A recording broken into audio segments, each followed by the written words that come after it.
Good evening everyone, আমি Somnath Pandey future গাইডার চ্যানেলে আপনাদের সকলকে স্বাগত জানাই। থাম্বনেলে আপনারা ঠিকই দেখেছেন যে ওএমআর তো বেরিয়ে গেল, এবারে কাট অফ কিরকম আসতে পারে বা কিরকম ডেটা রয়েছে আপনাদের কাছে অনেকেরই প্রশ্ন। আবার অনেকে এটাও কমেন্ট করেছেন কমেন্ট সেকশনে গিয়ে যে আগের বছর 47,000 গভর্নমেন্টে ছিল, আপনারা 42 থেকে 43 বলছেন কেন। আমি সব জিনিস নিয়ে আজকে পুরো ভিডিওটা ক্লিয়ার করে দিচ্ছি, আর কতটা কাট অফ যেতে পারে গভর্নমেন্ট কলেজ এবং স্টেট কোটাতে প্রাইভেট কলেজে সেই বিষয়েও কিছুটা নলেজ দেওয়ার চেষ্টা করব।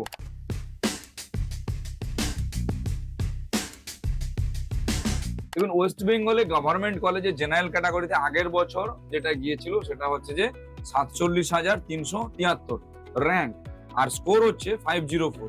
তো এই যে 47,373 গিয়েছিল আগের বছর, এটা লাস্ট রাউন্ডে। আমরা কাট অফটা বরাবরই ক্যালকুলেট করব, যেটা আমাদের করা উচিত সেটা যে সেকেন্ড রাউন্ডে যে কাট অফটা রয়েছে সেটা, লাস্ট রাউন্ডেরটা নয়। ইডব্লিউএস এর ক্ষেত্রে আগের বছর যেটা গিয়েছিল 1,18,379, যেটার স্কোর ছিল 452। ওবিসি এর ক্ষেত্রে ছিল 51,000, যেটার স্কোর ছিল 501। ওবিসি বি এর ক্ষেত্রে ছিল 50,489, যেটা ছিল 501। এসসির ক্ষেত্রে ছিল 1,76,264, যার স্কোর ছিল 418। এসটির ক্ষেত্রে ছিল 6,29,941, যার স্কোর হচ্ছে 242।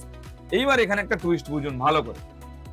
গভর্নমেন্টে এই যে 47,373 ছিল কাট অফ, যেটা লাস্ট রাউন্ডে, সেই কাট অফটা এবারে কিন্তু বেড়ে 48 থেকে 52,000-এর কাছাকাছি যেতে পারে। আমি আবারও বলছি, 48 থেকে 52,000-এর কাছাকাছি যেতে পারে, কারণ গভর্নমেন্টে অবভিয়াসলি সিট বাড়ছে।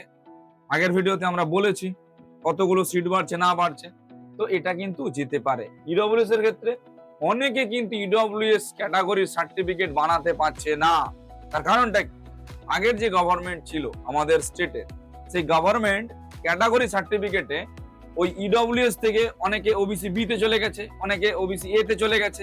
সেইটা দেখে অনেকে যখন নিটের ফর্ম ফিল আপ করে তখন তাদের ক্যাটাগরিতে ওবিসি এ বা ওবিসি বি দিয়েছিল।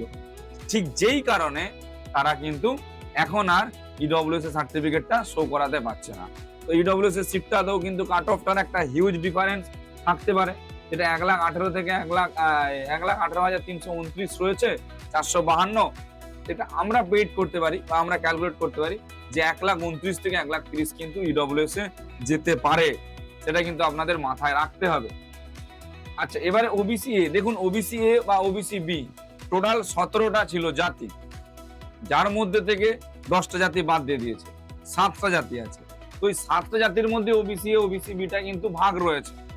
তো ফলে ওবিসির সিট সংখ্যা সেম থাকলেও আপনার এই যে ধরে রাখুন জাতি যে 17টা ছিল, যারা ওবিসির সুবিধা এখন পাচ্ছে না, ফলে কি হবে, ওবিসির কম্পিটিশনটাও কম হবে। এবং এখানে যেটা 50 থেকে 51,000-এর মধ্যে কাট অফ ছিল, এটা কিন্তু আমরা পেড করে বলতে পারি যেটুকু, যে প্রায় 55 থেকে 56,000-এর মতো গভর্নমেন্টে শুধু কাট অফ যেতে পারে। এসসি এবং এসটির ক্ষেত্রে সেম থাকতে পারে, যেটুকু আশা করা যায়। আচ্ছা, এবারে প্রাইভেটে স্টেট কোটাতে আছে। দেখুন, প্রাইভেটে স্টেট কোটাতে গত বছর যেটা গিয়েছিল সেটা হচ্ছে 74,000 র্যাঙ্ক, 74,000। অনেকেই বলছে যে 74,000 গিয়েছিল। দেখুন, 74,000 গিয়েছিল লাস্ট রাউন্ডে, সেটা ধরলে হবে না, আমাদেরকে সেকেন্ড রাউন্ডেটা ধরতে হবে। ফার্স্ট রাউন্ড বা সেকেন্ড রাউন্ডে কতটা গেছে, ঢিলে ঢিলে ঢিলে ঢিলে নিয়ে যাচ্ছে, ওটা কাট অফ না। আপনি অতদিন ওয়েট করে থাকতে পারবেন থার্ড রাউন্ড পর্যন্ত বা ফোর্থ রাউন্ড পর্যন্ত? আপনার স্টুডেন্টকে আইদার ড্রপের মেন্টালিটি নিয়ে আপনাকে রাখতে হবে, আর না হলে প্ল্যান বি হিসাবে কোথাও একটা অ্যাডমিশন নিয়ে তারপর এখানে মানে আপগ্রেডেশন করে নিয়ে আসতে হবে। জিনিসটা বুঝুন আগে ভালো করে। এই যে 74,000 যে কাট অফ, প্রাইভেটেরও সিট বাড়ছে, যেমন আমরা গত ভিডিওতে এর আগের ভিডিওটা দিলাম, প্রায় 500-র কাছাকাছি সিট প্রাইভেটে বাড়ছে, আরো সিট অ্যাড হবে প্রাইভেটে। এই যে 165টা সিট যে বাড়ছে স্টেট কোটায়, এতেও কিন্তু কাট অফের মেজর ডিফারেন্স আসতে পারে। কিরকম আসতে পারে, গত বছর যেটা 74,000 গেছে, সেটা এই বছর নেই করে প্রায় 82,000-এর কাছাকাছি কিন্তু যেতে পারে। এটা মনে রাখতে হবে আপনাদেরকে। আপনারা কাগজে লিখে রাখুন, যদি আমার কথা বিশ্বাস না হয় আপনি তখন আমাদের নিচে এসে কমেন্ট করে বলবেন 82,000 যাবে কাট অফ প্রাইভেট মেডিকেল কলেজে স্টেট কোটাতে। ম্যানেজমেন্ট কোটার ক্ষেত্রে আগের বছর 174 গিয়েছিল, আমি স্কোরই বলছি, 173 থেকে 174 গিয়েছিল। এই বছরও কিন্তু নেই করে হলো, যাদের 162 থেকে 164-এর উপরে রয়েছে তারা কনফার্ম ম্যানেজমেন্ট কোটাতে সিট পেয়ে যাবেন। শুধু আপনাদেরকে কলেজের কোনো প্রেফারেন্স লিস্ট রাখা যাবে না, কোনো কলেজ চয়েসেবল রাখা যাবে না। হ্যাঁ, রাখাটা অপরাধ নয়, কিন্তু প্রথমে আপনাদেরকে একটা কলেজে অ্যাডমিশন নিয়ে নিতে হবে, তারপরে আপগ্রেডেশন করে আপনারা মুভমেন্ট করতে পারেন। নিচে অনেকেই কমেন্ট করেছেন, দেখলাম যে কলেজের ফিস আপনারা বলছেন 1 কোটি টাকা, আপনাদের কাছে কাউন্সিলিং এ গেলে বলছেন 1 কোটি টাকা ফিস। কেউ এক ভদ্রলোক কমেন্ট করেছেন দেখলাম। দেখুন, একটা কলেজের ফিস যদি 1 কোটি টাকা থাকে, আপনাকে 1 কোটি টাকাই বলা উচিত। যদি আপনার থেকে তার থেকে কেউ কমে আপনাকে বলে ভর্তি করে দেয়, পরে যদি রেটটা আপনার কাছে বেড়ে যায়, সেই জিনিসটা কি শোভনীয়? শোভনীয় নয় তো। কেউ নিজের গাঁটের টাকা দিয়ে আপনাকে ভর্তি করাবে না স্যার, আপনি জিনিসটাকে ভালো করে বুঝুন।